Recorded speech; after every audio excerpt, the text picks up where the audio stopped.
There's a volcano in Russia that has been erupting non-stop for over 300 years, and the people living beneath it don't evacuate. They actually use it to check the weather. But that volcano did something far worse a few miles away. It killed an entire forest, except the trees never fell.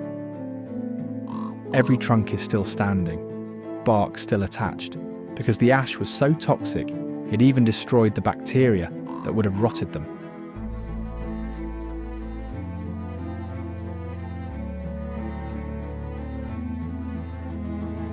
And that's just one corner of this peninsula.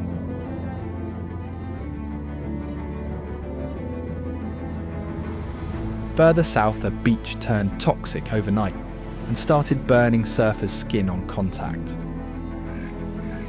Nearby, a lake exploded so violently it sterilised an entire river in hours. And tucked into the coastline, a Soviet submarine base was so classified they erased it from every map ever printed. But the strangest thing on this entire peninsula has nothing to do with any of that. And when I found it during research, I genuinely thought the source was wrong.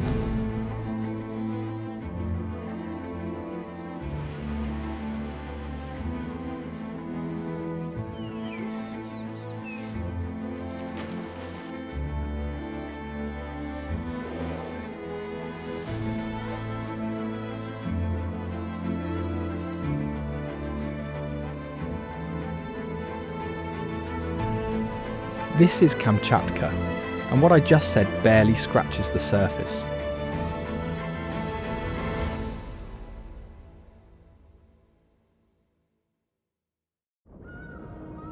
Tolbachik doesn't erupt from the top like most volcanoes.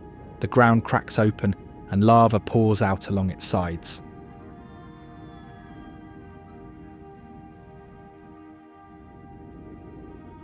Unusually thin and fast-moving, it swallowed entire buildings within hours of the first breach.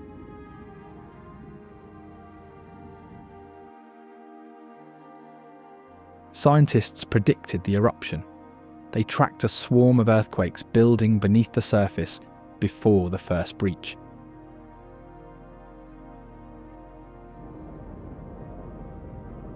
After the flows cool, underground gases slowly paint the crater peaks in wild, unexpected colours.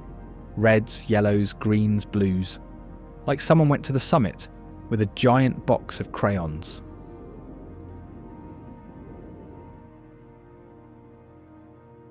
Those same gases have produced dozens of brand new minerals here, types completely unknown to science, before researchers began studying this place.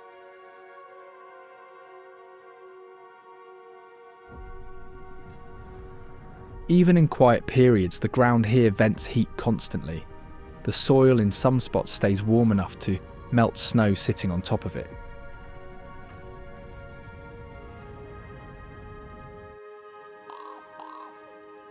The same eruption buried a nearby forest in ash. The trees never fell, they just stopped living.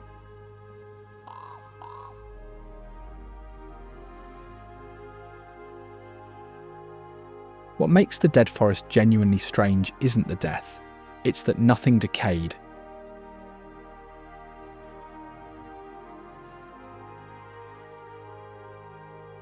The ash wiped out the bacteria and fungi that would normally break the wood down, preserving every trunk exactly where it stood.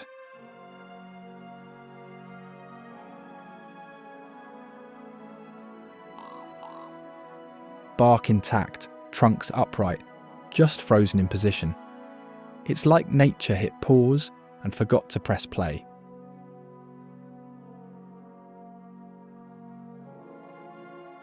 Samples from the dead trees show that several species stopped growing at the same time.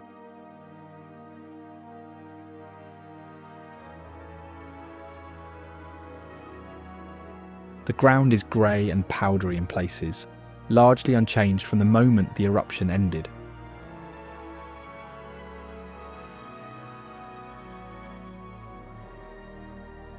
Between the trunks, the soil stays bare. The ash killed it so thoroughly that even weeds struggle to take hold.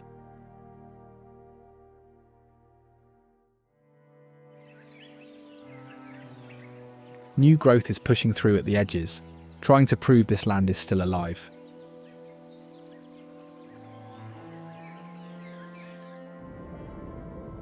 But no matter how hard it tries, it will never be as fierce as Gorly Volcano.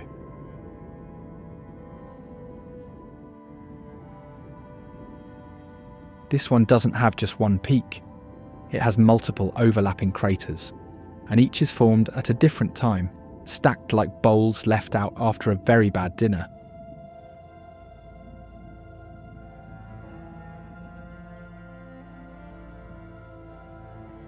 The name translates to burned, which makes sense the moment the sulphur smell reaches you on the trail up.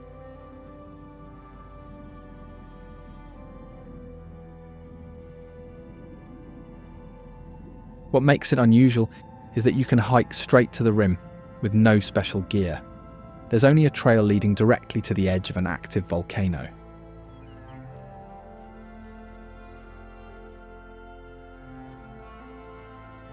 The summit constantly releases gases, and on windy days, the smell arrives long before the top comes into view.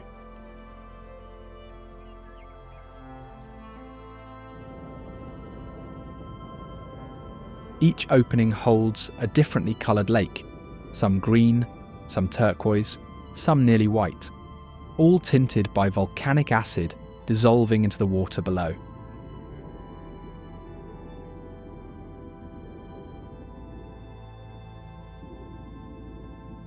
Those lakes are corrosive enough to eat through metal on contact.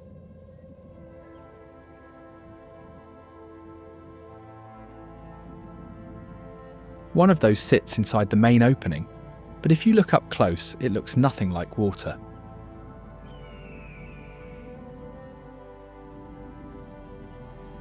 Gorly Crater Lake is turquoise, not the clean tropical kind, but a thick chemical colour produced by the acids dissolved inside it.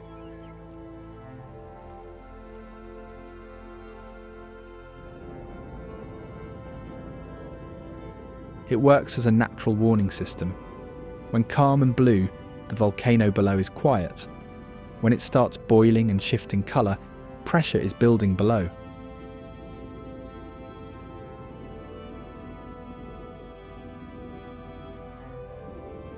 In early summer, chunks of ice float on top, while the water beneath dissolves anything that falls in.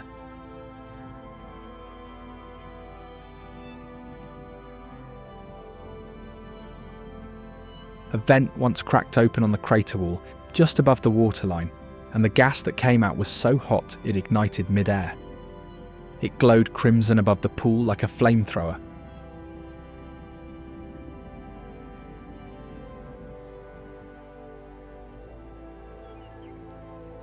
The water level rises and falls with volcanic pressure, shrinking noticeably when the volcano stirs.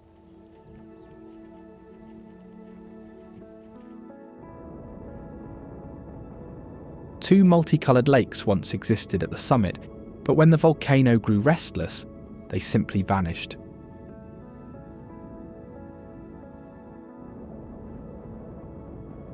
From the emptied crater, meltwater runs down the outer slope and gathers into a stream.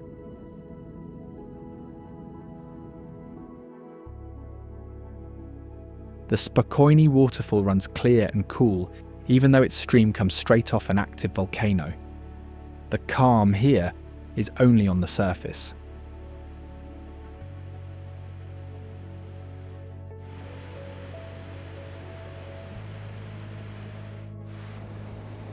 Cold months, parts of the fall can freeze into ice, while liquid water still pours behind it.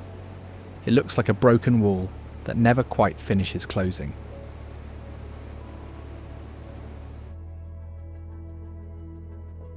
The rock it drops over is old lava.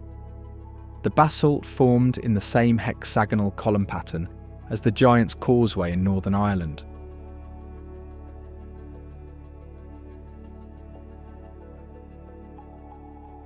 This steady wall of water sits at the foot of Ilinsky volcano.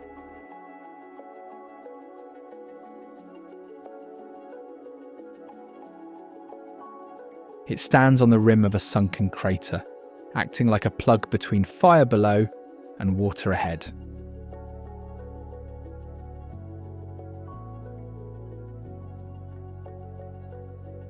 The cone is slightly lopsided. Old collapses and scars tear into its flanks, revealing a far messier mountain.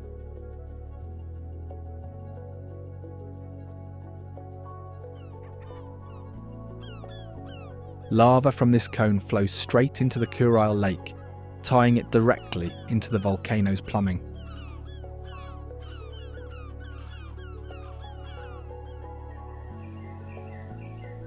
This whole basin is actually a hole left after the ground blew out, filled with water later.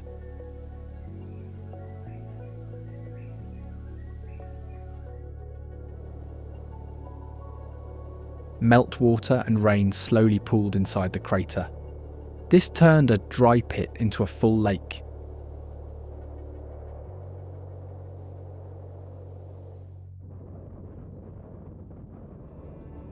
In winter, ice can grip most of the surface, but some patches stay open because the basin still leaks heat from below.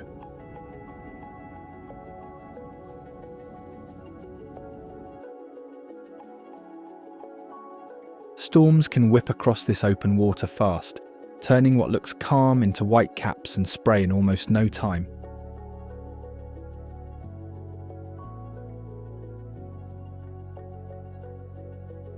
When the weather softens, fish begin to settle in, finding refuge in the new lake.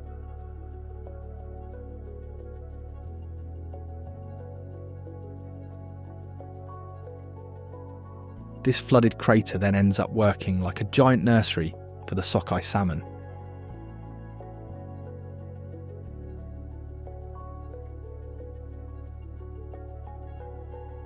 These salmon spend years in the ocean and then navigate back to this lake to spawn, guided by the smell of the water they were born in.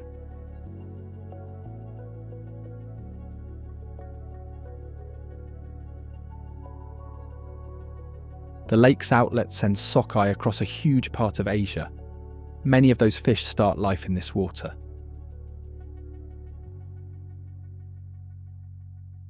The run here lasts for months, with fish pushing through from the first thaw all the way into autumn. When they arrive, their silver ocean colour flips to bright red, while the head turns green. This is the salmon equivalent of putting on a wedding suit.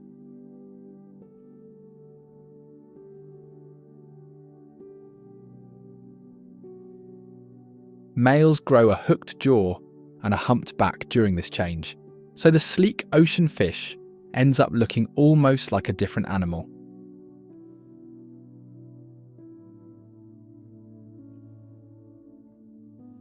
Every one of them dies after spawning.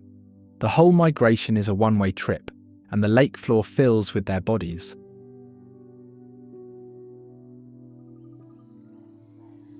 Those carcasses feed the water, the insects and the trees on the shore, so the forest around the lake runs partly on dead fish.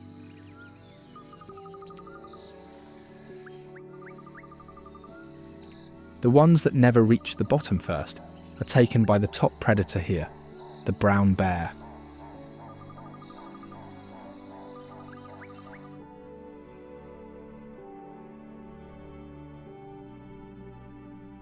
In the warm streams, brown bears sit in the shallow water and wait as salmon slide right past their feet.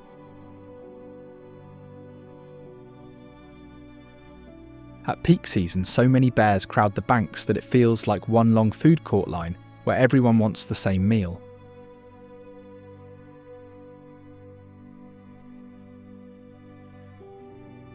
Each bear has its own fishing style here.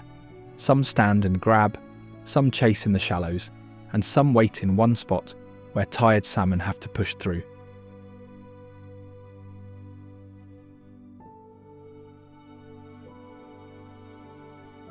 Cubs learn by watching their mother hunt along the river, copying every swipe and lunge like kids repeating moves from a game.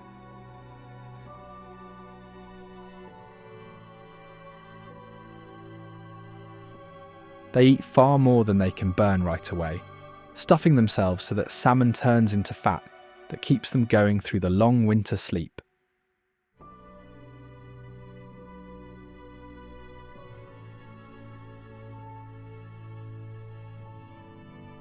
Leftover bits of fish and dropped bodies draw in smaller scavengers, so one heavy meal for a bear turns into extra food for many other animals along the shore.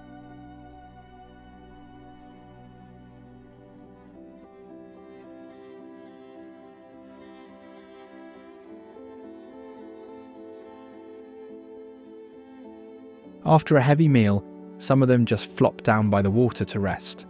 As scraps and scent drift downstream, they draw in the next noisy guests, the seagulls.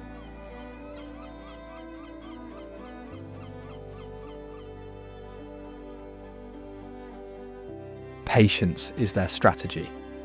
These birds watch bears feed along the shore, then rush in the second a gap opens up.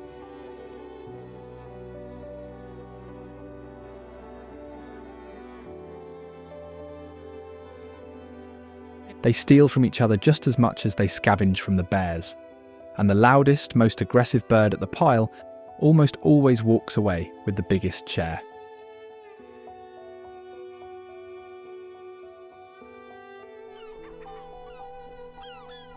What makes them different is that they can drink saltwater without getting sick. Glands above their eyes pull out the salt and flush it away like a built-in filter.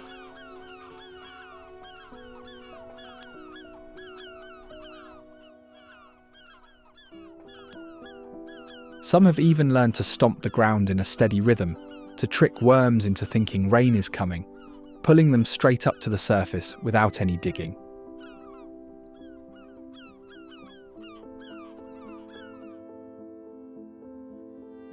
Both parents take turns sitting on the eggs and feeding the chicks, and many of these pairs stay together for life.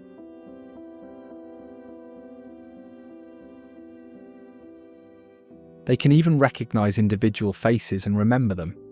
If one has a bad run-in with someone, it may single that target out and dive bomb them.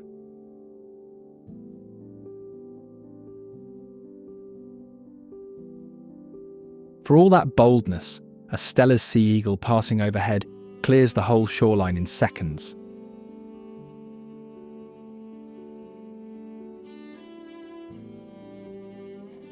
These hunters stay almost motionless as they watch every shift in the clear water.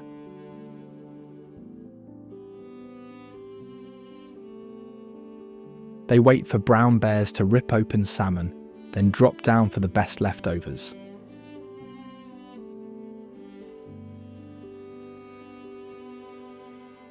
At that height, they can pick out a weak or floating fish, then drop in a steep dive and snatch it so cleanly it looks like someone just reached down and picked it up.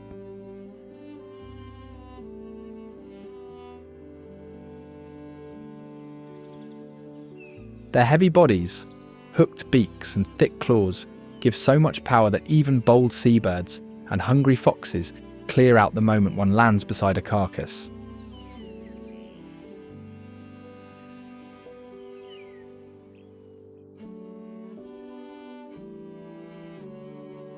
Breeding pairs come back to the same stretch of river, using the tall birch branches as lookout posts and teaching their young exactly where salmon and scraps collect.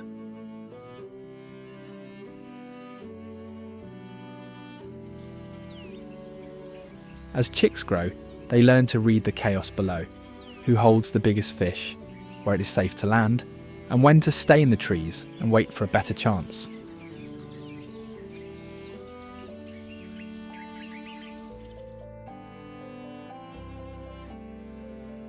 In the background of their daily hunt sits a decommissioned Cold War harbour called Bechevinka.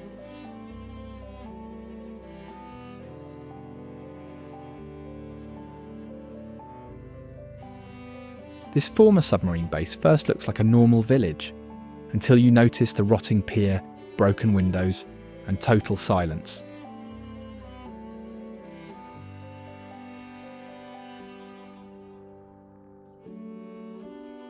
Snow drifts through broken roofs and open stairwells, dusting old notices and turning hallways into cold, empty corridors.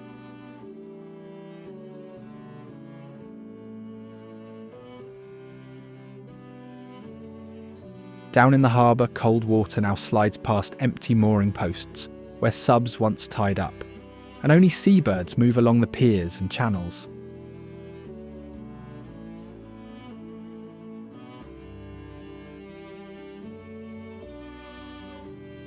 Families here were quietly pulled out almost overnight, leaving behind furnished apartments, forgotten toys, and whole streets frozen mid-routine, like someone hit pause on a movie.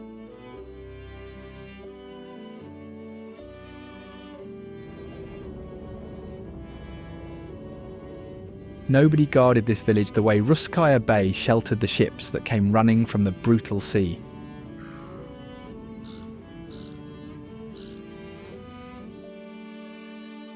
Here the water stays calm even when the open sea is unforgiving.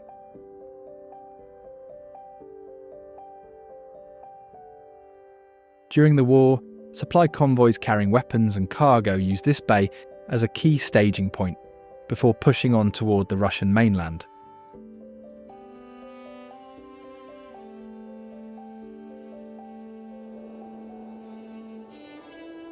The entrance is narrow and steep-sided. Vessels inside are almost shut off from the rest of the coast.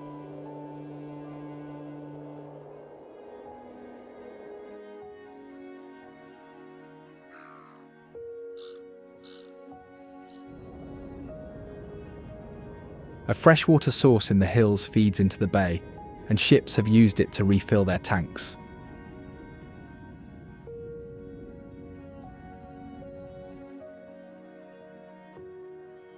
The cliffs are crowded with tufted puffins, nesting on cliffs in tight clusters of burrows and ledges. On the surface, they look almost comical, but they turn into focused hunters the moment they dive. Underwater, they beat their wings like flippers, pursue schools of fish, then surface again after short, fast dives. Their beaks can hold multiple fish at once, neatly lined up crosswise, so a single trip back to the burrow can deliver a full load to the chick. Burrows are dug into soil or found among rocks, where one chick develops in the dark while both parents alternate long feeding trips.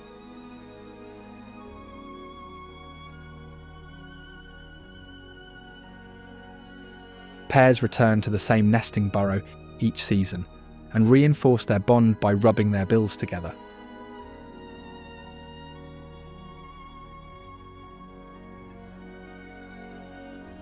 Between feeding dives, puffins often raft together on the surface, resting in groups and reacting quickly if one bird spots a threat.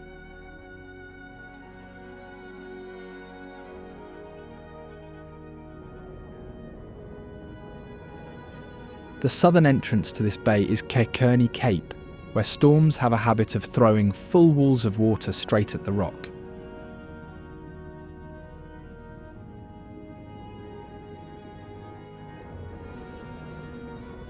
It looks calm at first, but up close this headland breaks into stacks and narrow channels where waves force themselves through the gaps.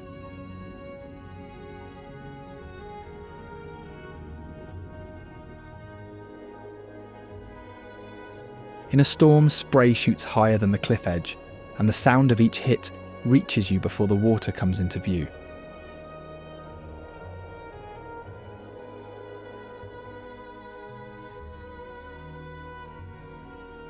Sea caves cut into the base, and every heavy impact sends loose stones sliding down the slopes.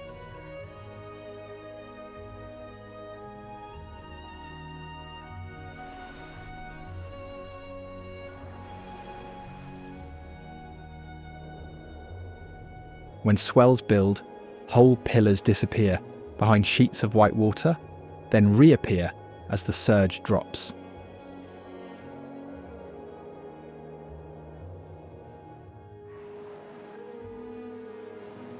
Not far from the breaking waves, the ledges turn into resting spots where stellar sea lions haul out and bark over the noise of the surf.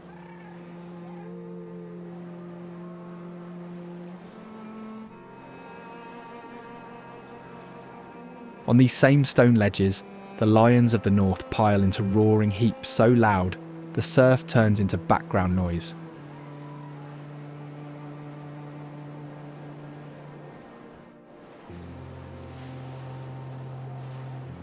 Males guard the best haul-out spots with barks and lunges, and a single shove can send smaller rivals sliding straight back into the water.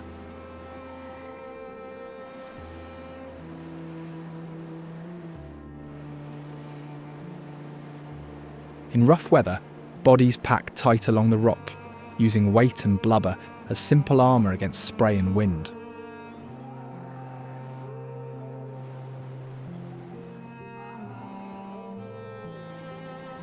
Between them, younger animals thread through the crowd, like kids in a busy hallway, learning every rule of this noisy neighbourhood the hard way.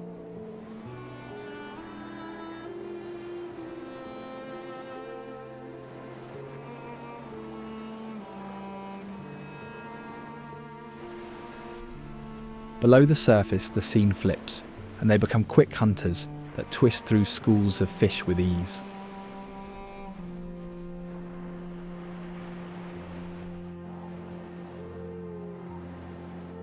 Lost fishing gear and plastic bands here are always a trap because they can cinch around their necks.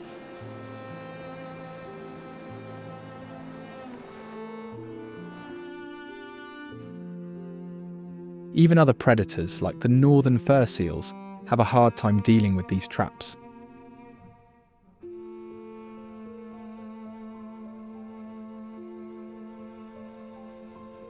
When they come ashore, their brown furred bodies crowd the beach, making sure all of it is their own playground.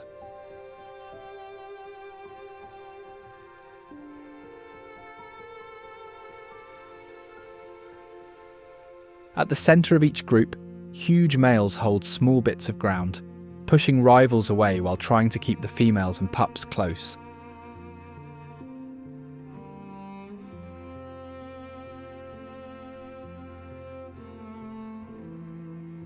Mothers leave pups on land for long stretches while they hunt offshore, then still manage to find the right youngster in the crowd by voice and smell alone.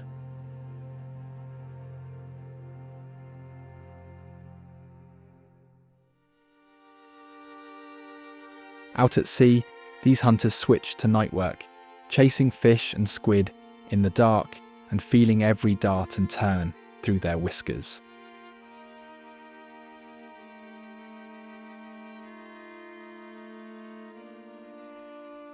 Breaks can happen right on the water, with seals floating on their backs and holding flippers in the air as if the sea were a soft bed.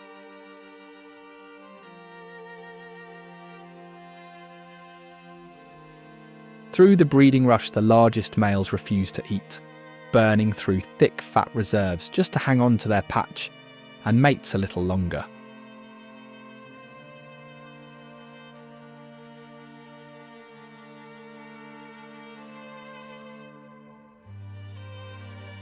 All that noise and movement does not go unnoticed, because a bigger hunter watches the same waters, the orca.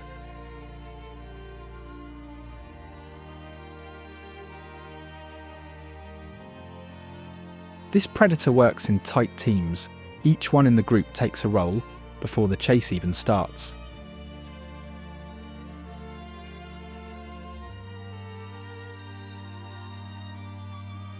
Families pass attack tricks down through generations. A young calf learns a kill method the way a child learns a family recipe.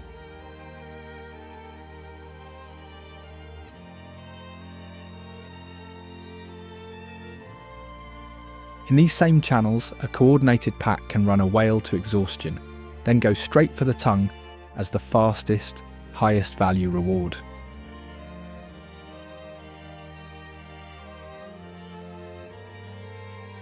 Between chases, the same bodies that just pulled off a perfect attack roll at the surface rub against each other or balance kelp on their heads for what looks like simple play.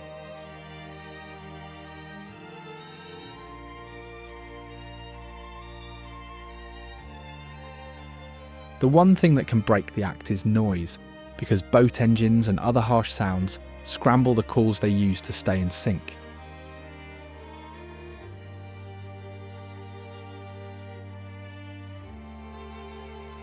Struggling through the same noise in these waters are the humpback whales.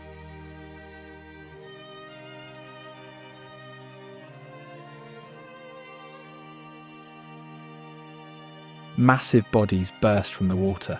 No one is sure if it's practice, play, or just a very loud way to say, "I'm here."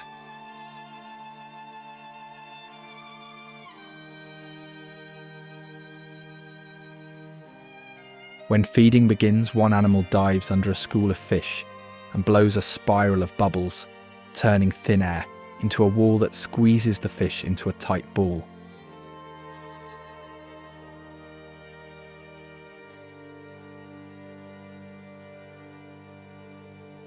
From below that ring, others rush up with mouths wide open, taking in so much water and prey that their throats balloon like huge, living grocery bags.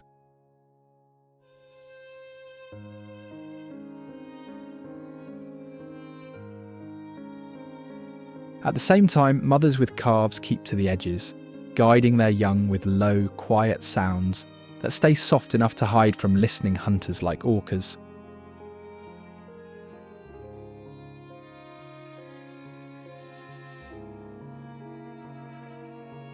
And in some hunts, these whales even charge in when orcas grab other animals, swinging big heads and fins through the chaos as if they're trying to break up a fight.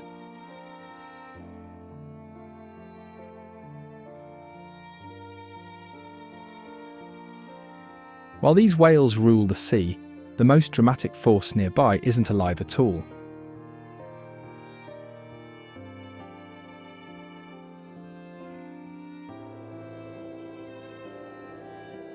Mutnovski volcano might not be so alive, but has an open crater that people can reach just by walking a marked trail.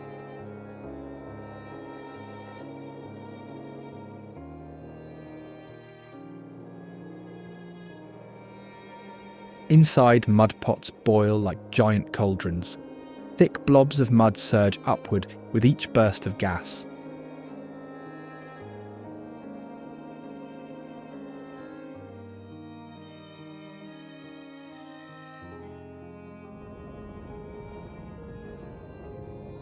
Some streams run milky or bright yellow because acid and minerals overwhelm normal clear water.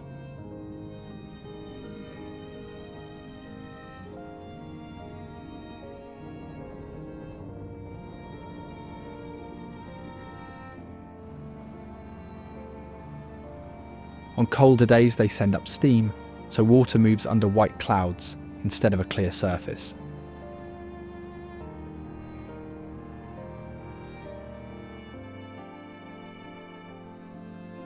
Recent collapses inside the crater have closed some of the tourist routes, shutting down the access for several years.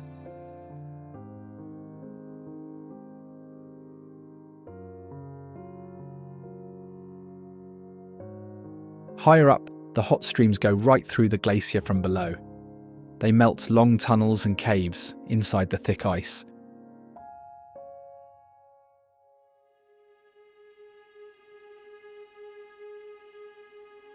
Some of them, such as the Mutnovski ice caves, are actually glowing.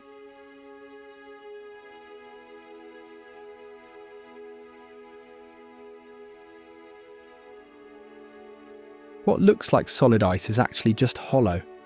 The same hot springs from the cone eat through the hard walls of ice constantly.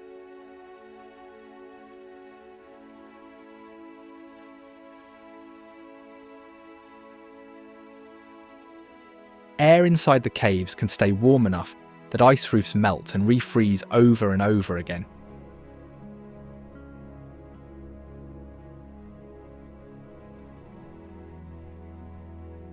What created these tunnels is the very same power behind the next gorge.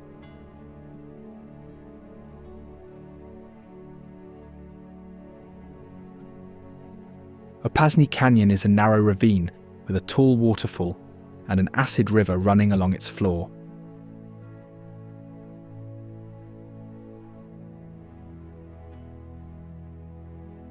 It formed along a tectonic rupture on the western slope and runs for several miles away from the main crater.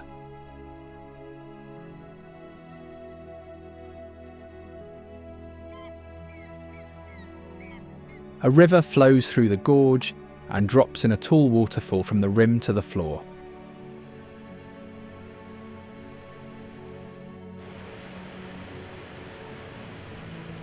As the water moves through hot volcanic cracks, it becomes more acidic. This is how the canyon earned its dangerous name, so just make sure you don't drink it.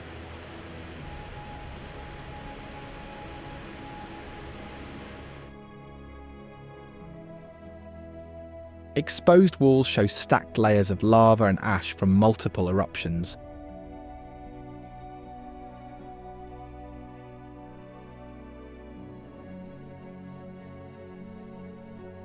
The hydrothermal activity around the gorge show that the earth itself here is still much alive.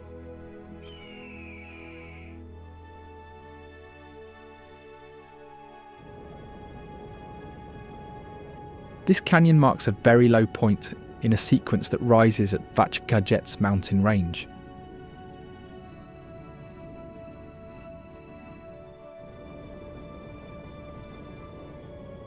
This three-part range started as one volcano that tore itself apart so hard it split into separate peaks, with each having a broken crater.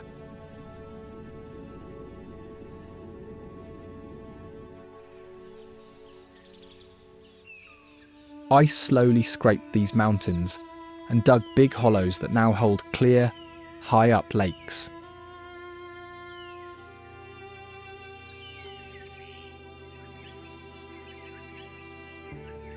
From one of these bowls, a stream drops down the valley in a staircase of waterfalls before joining a larger river.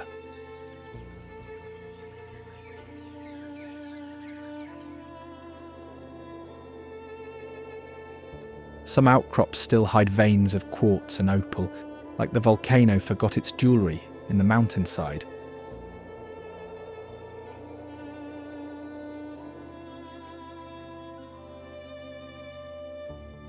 Between rocks and lingering snow, rare plants from the cabbage family push out lilac flowers where you'd expect only bare stone.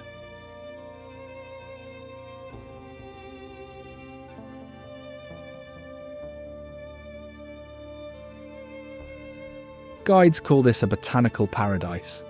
Here, cold-loving plants and meadow flowers grow surprisingly close together.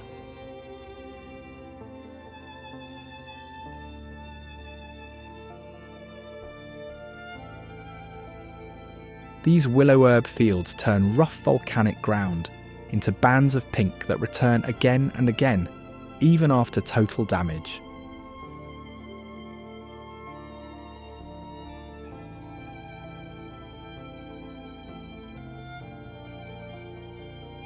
This wildflower is often the first tall plant to move in after eruptions, landslides or burn scars, showing how stubborn it can be.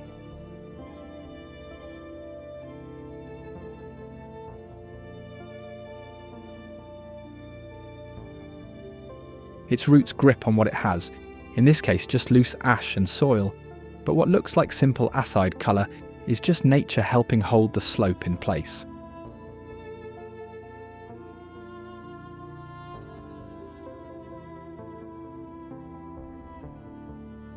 Each stem releases fluffy seeds that drift away like tiny parachutes, each looking for the next open patch of soil.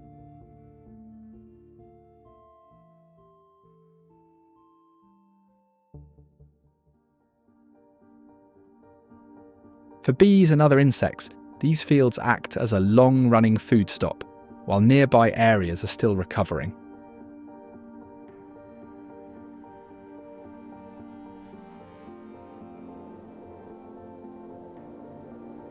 This pink bloom keeps pushing out of his zone, even through the pale pumice at Kutkinibati.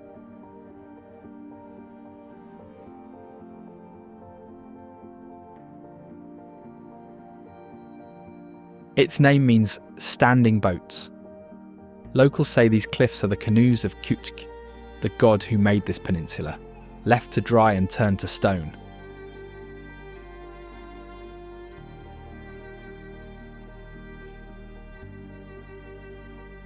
In some slots, the rock is soft enough to crumble in your hand, yet narrow ridges still stand side by side with sharp, repeating edges.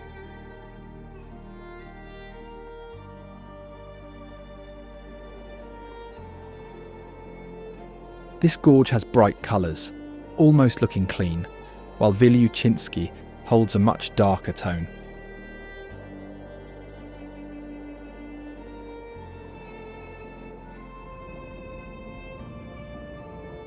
It is classed as an extinct stratovolcano, but its sharp cone still looks as dramatic as the other active peaks around it.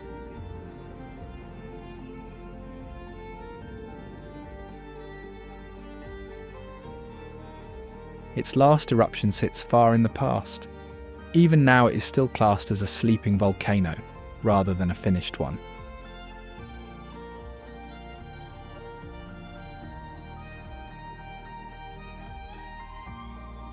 Old lava layers sit on top of even older buried cones. The peak formed in several eruption phases, then went quiet.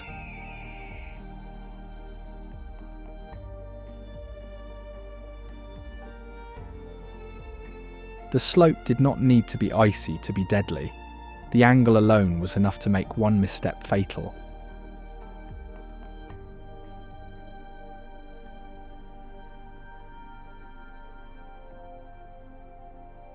Its shape is so even that locals call it the Fuji of Kamchatka. The nickname stayed, even while the mountain remained silent.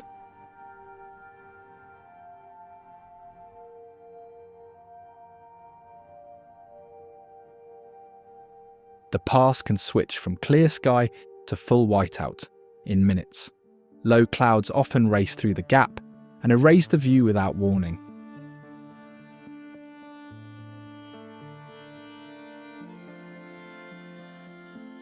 And in that sudden change, calm white shapes step onto the ridge.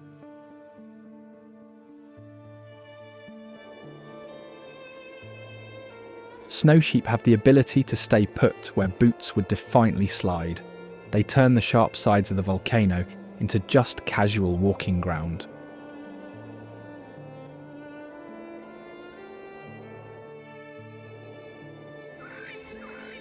Hooves grip loose broken rock well enough that they can turn on ledges only a few inches wide and still stay steady.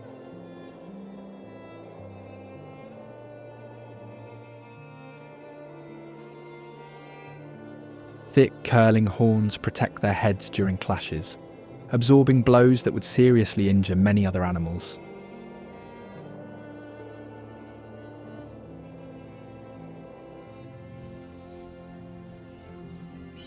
Newborn lambs on these slopes copy each small step from their mothers, learning narrow paths almost as soon as they can stand.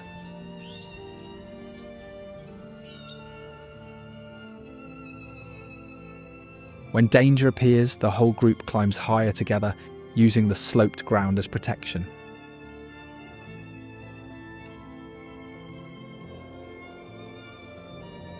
Tough plants and crusted patches of growth keep them fueled, giving them enough strength to outclimb almost any hunter.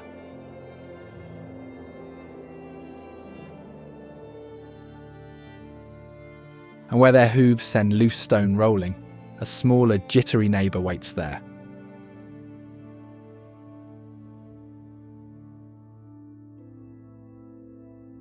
The ground squirrels turn the high tundra into a busy playground, sprinting over loose rock and cold moss that would slow bigger animals to a crawl.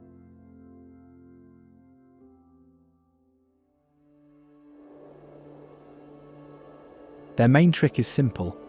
Burrows sit so close together that one step can send several animals bursting out at once.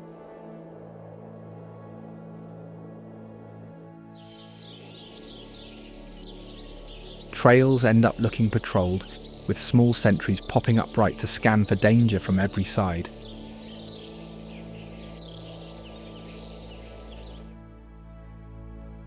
When a threat appears, they don't fight. They drop out of sight, diving into the ground in a single sharp movement.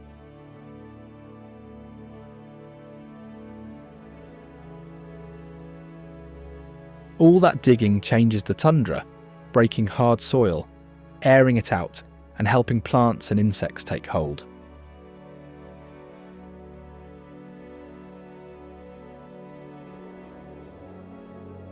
Alarm calls move fast through the colony, warning every animal that hunts or hides in the same rocky patches.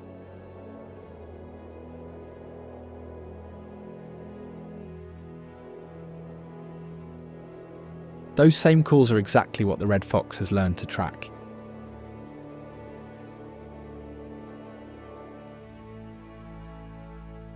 Their hearing matters more than sharp teeth, with each head tilt locking onto tiny sounds under grass or snow.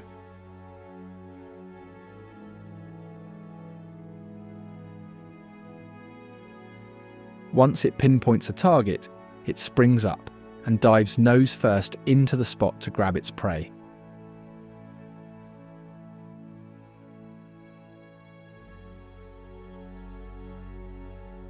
Instead of digging fresh homes, it often takes over old burrows, widening them into dens with several escape exits.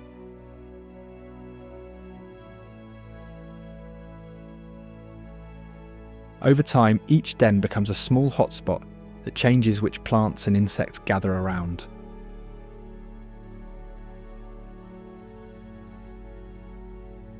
Adults raise cubs inside these shelters, bringing many small meals instead of one big kill.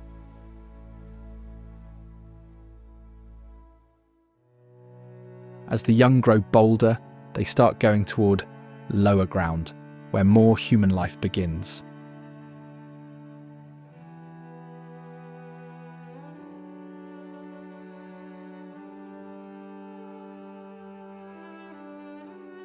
Esso village runs on hot water straight from the ground. Pipes carry the heat into homes, while snow and ice sit all around.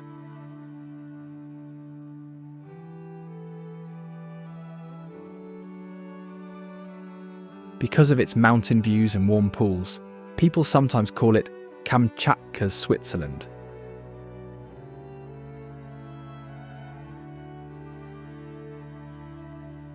Heat keeps the village cosy, while the nearby capes are far colder.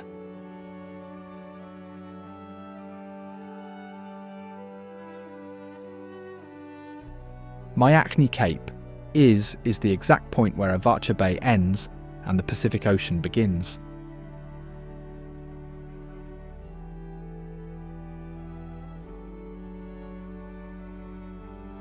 Wind almost never rests in this spot. Waves stay active even when the surface looks calm.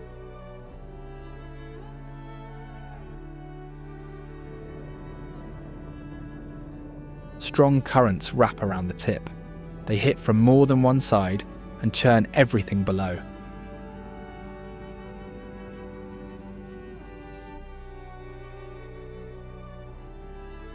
The Cape sits inside the buffer zone of the Peninsula Nature Reserve, which means all the marine life just offshore are all under federal protection.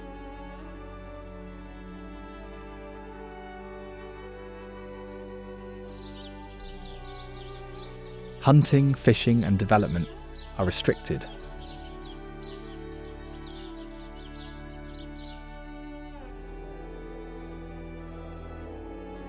The Cape looks untouched because it is legally required to stay that way.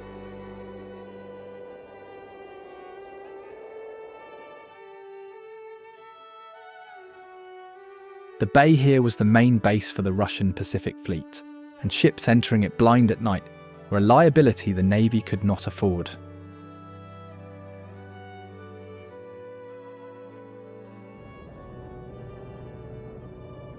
This is how the Petropavlovsk lighthouse was built.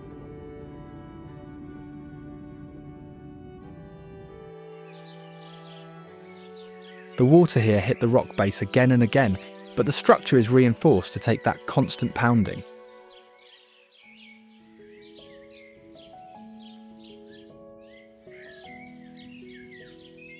Set up in 1850, the lighthouse is considered the oldest in the Russian Far East.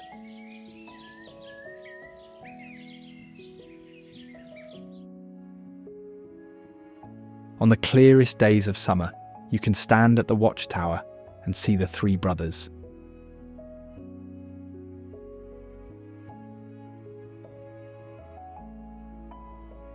These sea stacks are the first thing any ship sees when approaching from the open ocean, and the last thing it sees when leaving.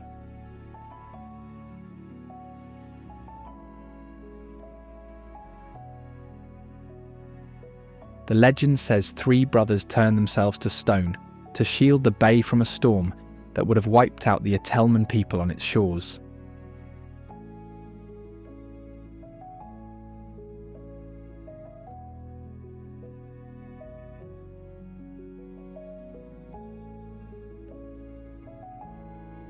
The storm passed, but they never turned back, and the locals give them credits up to this day because Hebei has never been destroyed by a storm since.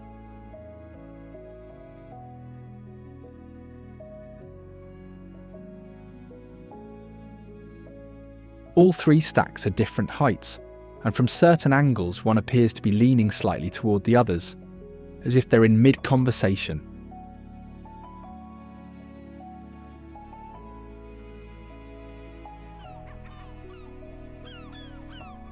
10 miles behind them, the mountain that made them is still breathing.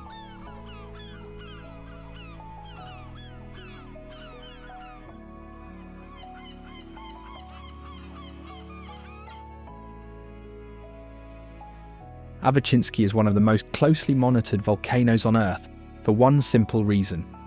If it erupts at full capacity, there is nowhere far enough to run in time.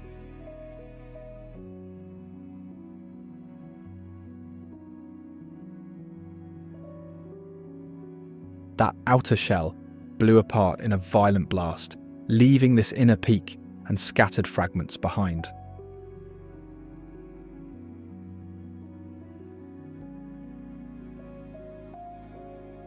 Gas and ash keep reshaping its sides, so the cone on the skyline today is just the latest version of the same restless mountain.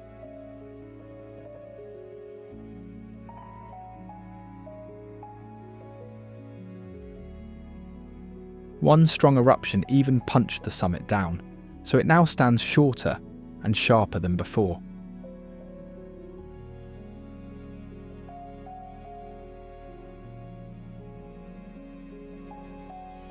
It last erupted in 2001, but it has never fully gone quiet since. Locals actually use it as a weather indicator. If the summit is hidden, they know a storm is coming.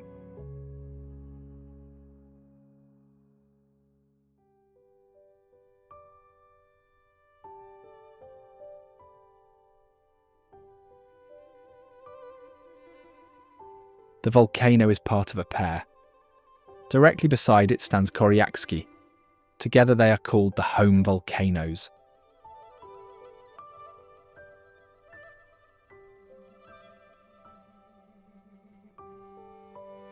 This one ranks among the most dangerous in the region, but it's rather flagged by experts as a high-hazard peak rather than a quiet backdrop.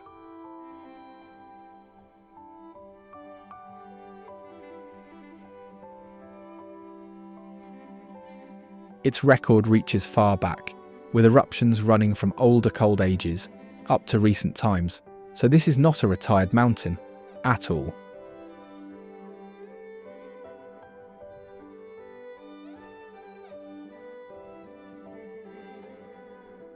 The volcano is named after one of the indigenous groups who lived on the peninsula long before Russian expansion reached it in the 17th century.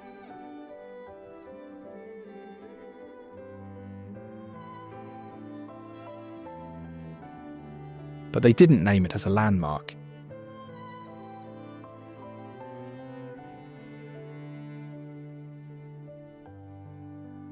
They named it as a presence, something that had always been there and always would be.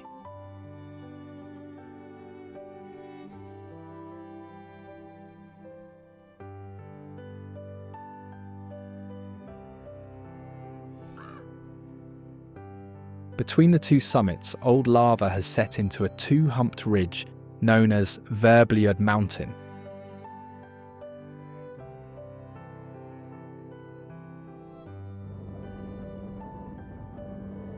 This rocky camel is not a full volcano.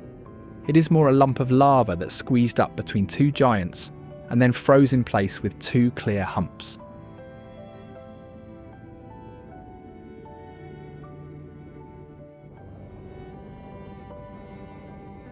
The melt here was so thick and sticky that it could not run away, piling on itself and refuses to lie flat.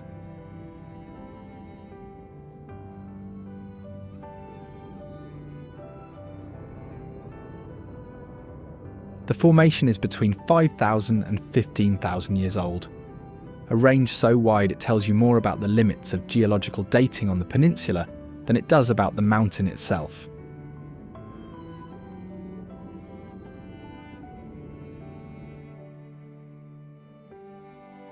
But not everything is permanent.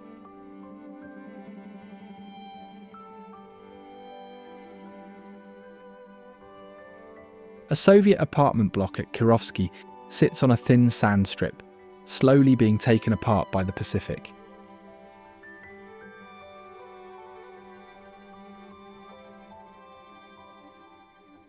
Families left everything behind when the town shut down for good.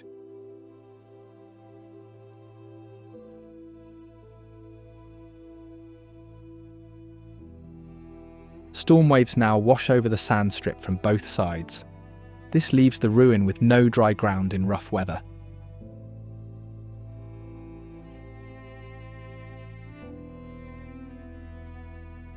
It sits in a bureaucratic grey zone, too remote to deal with, too contaminated to repurpose, and too forgotten to be anyone's problem.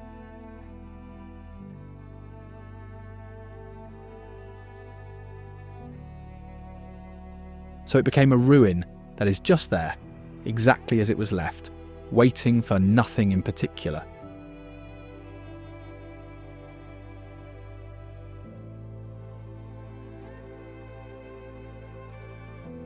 The Avachinsky River Delta is the opposite. Water is moving constantly, and birds are arriving by the thousands.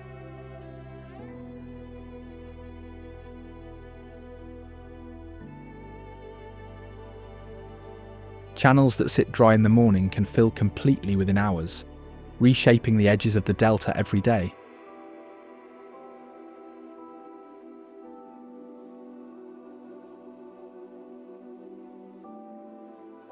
Volcanic sediment washed down from the slopes gives the water a grey-brown colour, and that same material slowly builds new mudflats.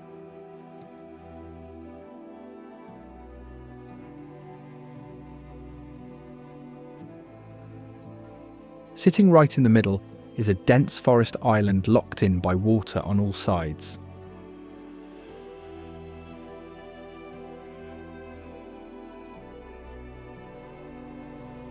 Where freshwater meets saltwater, the mud gets unusually rich, which made this one of the most heavily fished stretches on the peninsula.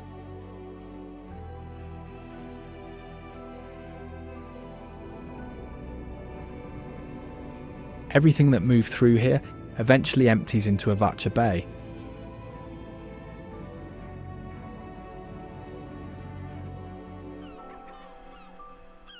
It's wide enough to hold any major naval fleet, and several have tried at different points in history.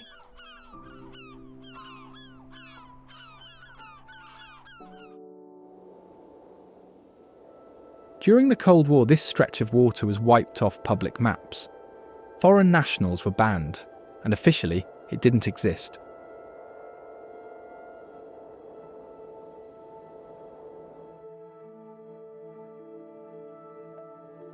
That secrecy had a reason. One of Russia's most active nuclear submarine bases sits right inside the bay.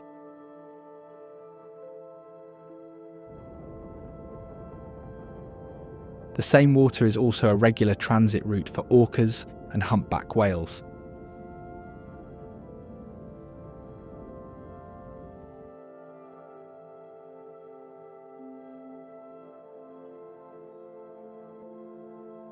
And they are not alone. The harbour seals have just returned to the shoreline.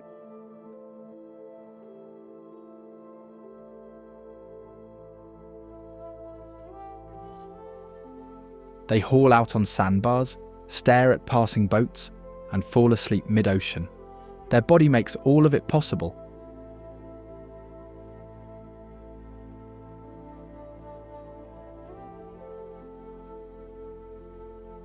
The cold Pacific water here is exactly what they were built for. Their heart rate drops to just a few beats per minute the moment they dive.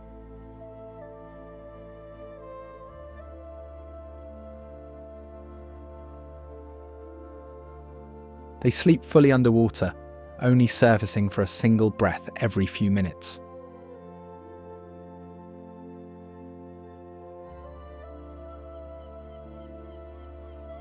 Their whiskers pick up the trail fishes leave. In these bays, that's often the only way they find a meal.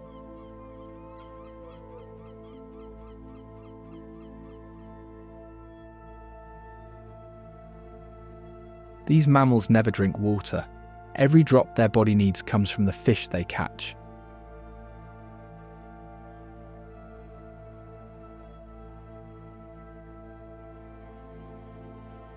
Once a year they shed their coats and barely move for days. This is why they're often spotted doing absolutely nothing.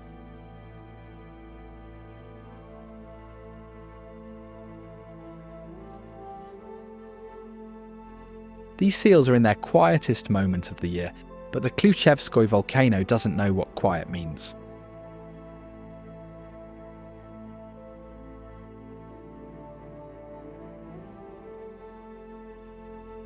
It has been erupting almost continuously for over 300 years.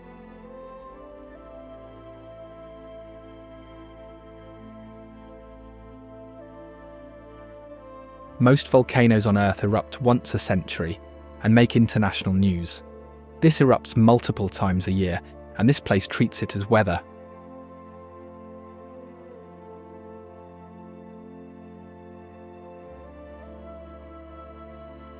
It is also one of the most photographed active volcanoes on Earth, and most of the photographers are astronauts, since all these tantrums are visible from space with the naked eye.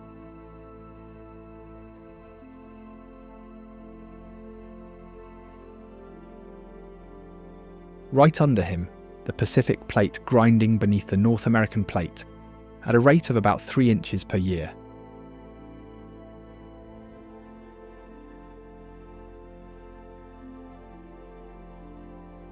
It is the direct visible result of two tectonic plates having an argument they have been having for millions of years.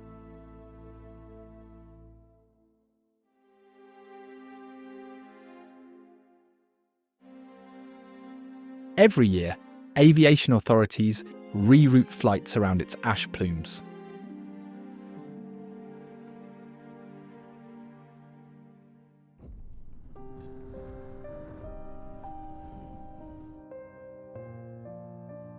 Further east, the land on Kronotsky, nature reserve succeeded in staying exactly as it was before any of this happened.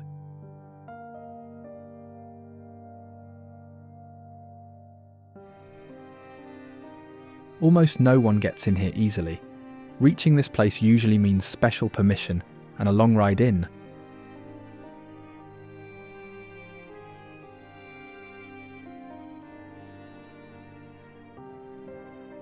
It is home to the country's only geyser valley, where dozens of vents blast boiling water and steam on a regular cycle.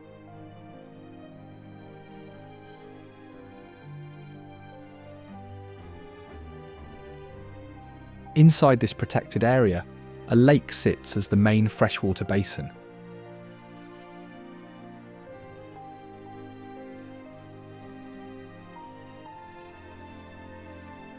The Kronotsky Lake was born when lava blocked mountain rivers and trapped all the freshwater in one area.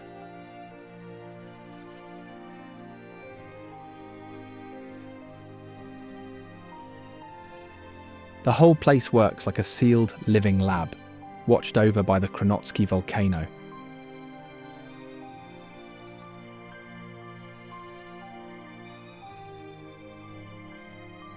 It's one of the most geometrically perfect stratovolcanoes on Earth, looking exactly like the diagram in a geology textbook.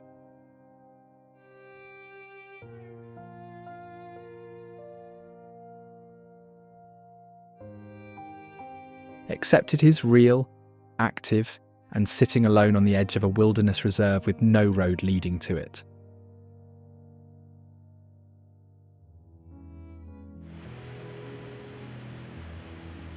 Other roads around the area made a single geologist stumbled into a whole Valley of Geysers by accident in 1941.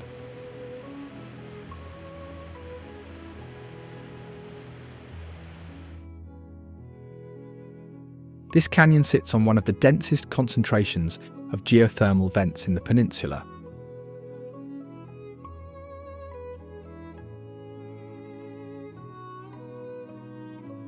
Some geysers suddenly change their routine and start erupting from new spots, as if the whole system keeps rewiring itself.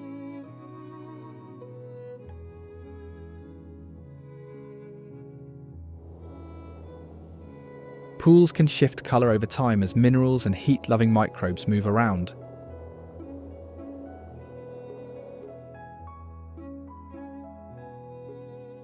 Thin crusts of ground form around hot areas. They look solid, but can break with one wrong step.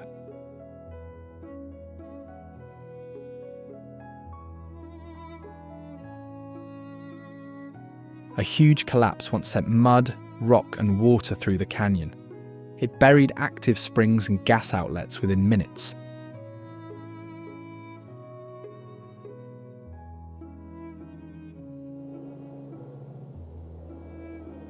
All this heat also goes to a wider shattered hollow of vents and pools called Uzon caldera.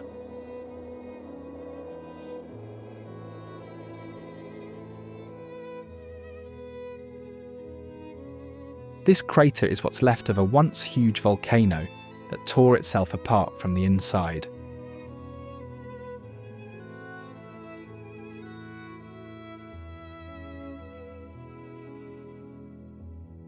Parts of this area are so soft and hot that new hotspots can suddenly appear where solid ground was before.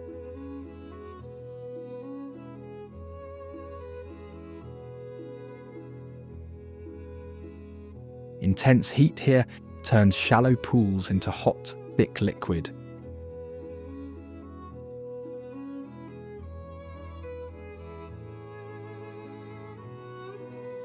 Uzon caldera, boiling mud pots, churn as thick grey mounds rise and collapse on the surface.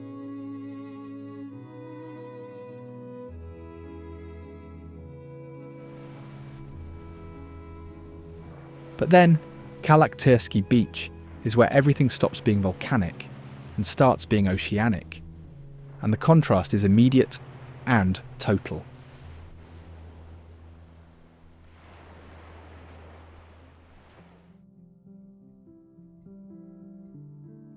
The shore turns ink black at the waterline as waves soak the sand and leave a thin white line of foam.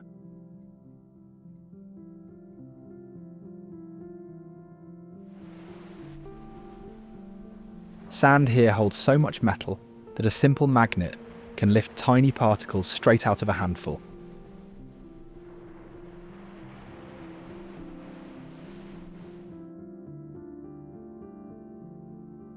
In 2020, the beach made international news when thousands of dead marine animals, octopuses, sea urchins, starfish, seals, all washed up along its entire length.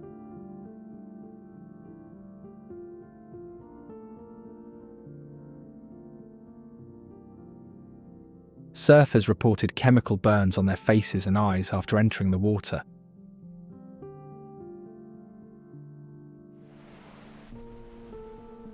Scientists eventually traced the source to toxic algal blooms combined with volcanic sediment discharge, a combination specific to this coastline, this ecosystem, and this moment.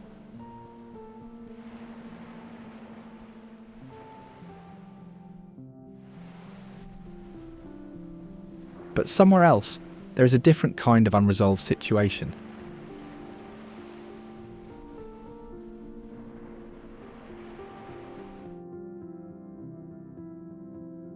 Shivaluk volcano is so active that aviation warnings rarely switch off because of the ash plumes.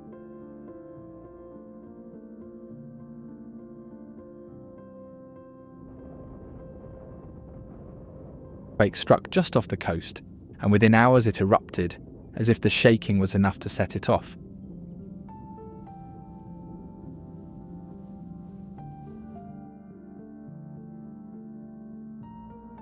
It has unleashed many major eruptions in its lifetime, and the latest one is still not fully over.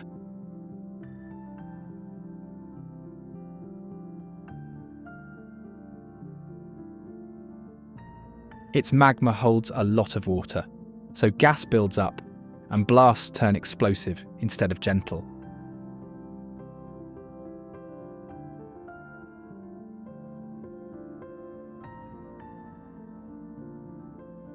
After each eruption, the slopes turn so pale that satellite images look like someone left the colour turned off.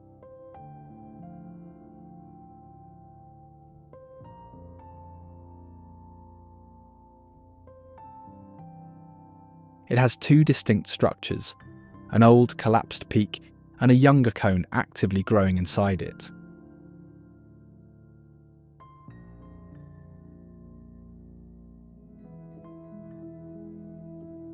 Quietly running beneath all of it is the Supernova River.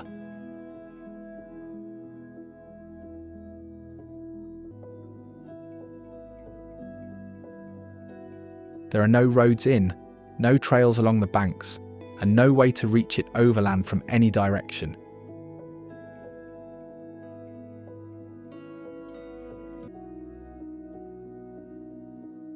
It might be considered one of the most sought-after fly fishing destinations in the world, but accessing it requires a helicopter.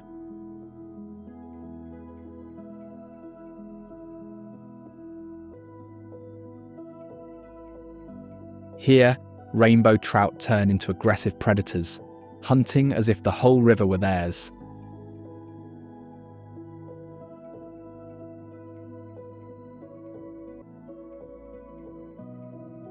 These fish act like muscle with fins, using fast current like a treadmill that never switches off.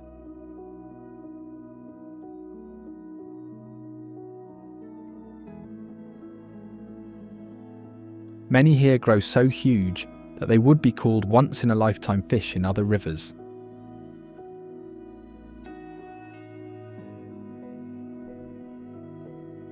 Their hits are so violent that the take feels less like a bite and more like getting punched through the line.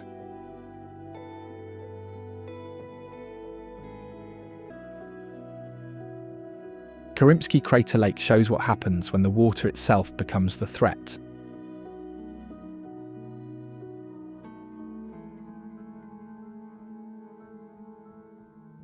Water in this lake once flipped from clear to hot and toxic, killing almost every fish.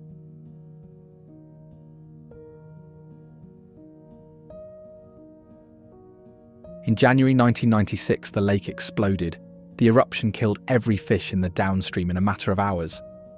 The acidity released into the water was enough to sterilize miles of river in a single event.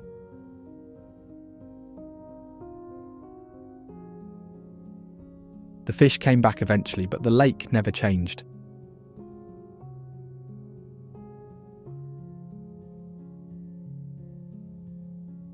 That idea of dangerous water only grows stronger at Maly Semyachik.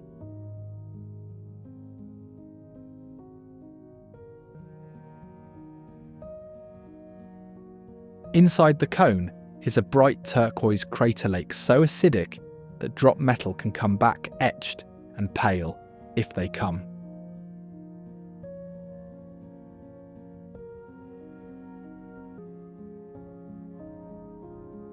The volcanic system beneath it is still heating and acidifying the water continuously.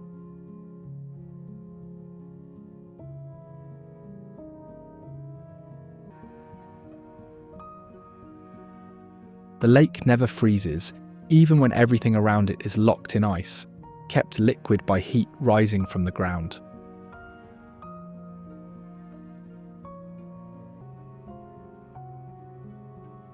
It's amusing to think how one of the most chemically hostile lakes on the planet is sitting inside one of the most biodiverse, protected wilderness areas in Russia.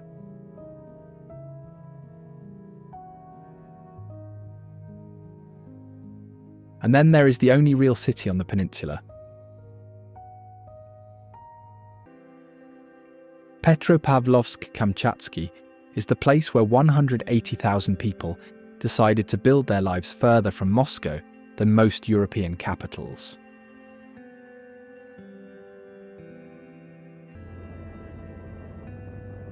Old ash and broken rock from past eruptions still lie packed under many homes.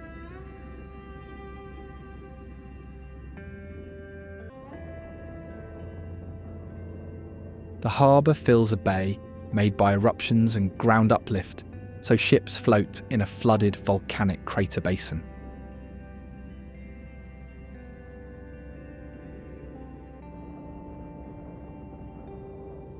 On rare bad days, ash dusts cars, roofs and playgrounds in a thin grey layer that crunches underfoot.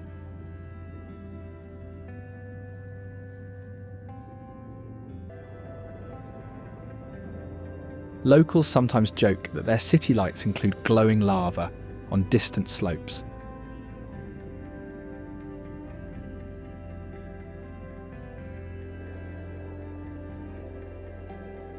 Daily life here runs between normal routines and constant volcanic risk in the background.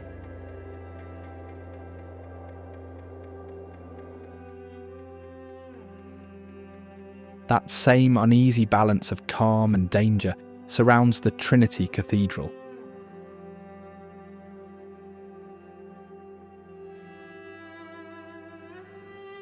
A bright white cathedral rises over the bay, its golden domes popping against a mostly grey city.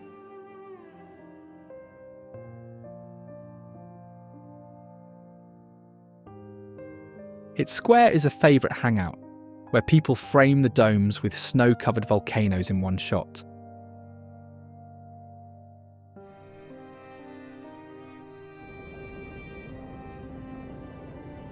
With gold domes in front and ash behind, Mishnaya Volcano gives a calm view over the city.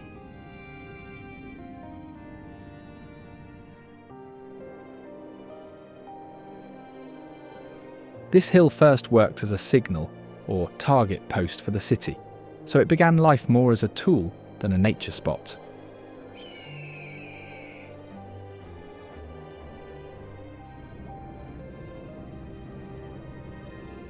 Its slopes still hold old military gear and concrete, so parts of it feel like an open-air history spot.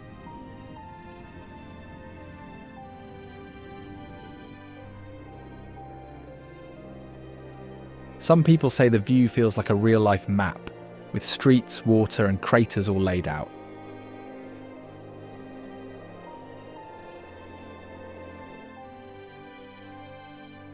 This is the Kamchatka Peninsula, a land of hidden wonders and remarkable architectural marvels. Now, if you don't want to miss the most unreal supervolcanoes in America, check out this video.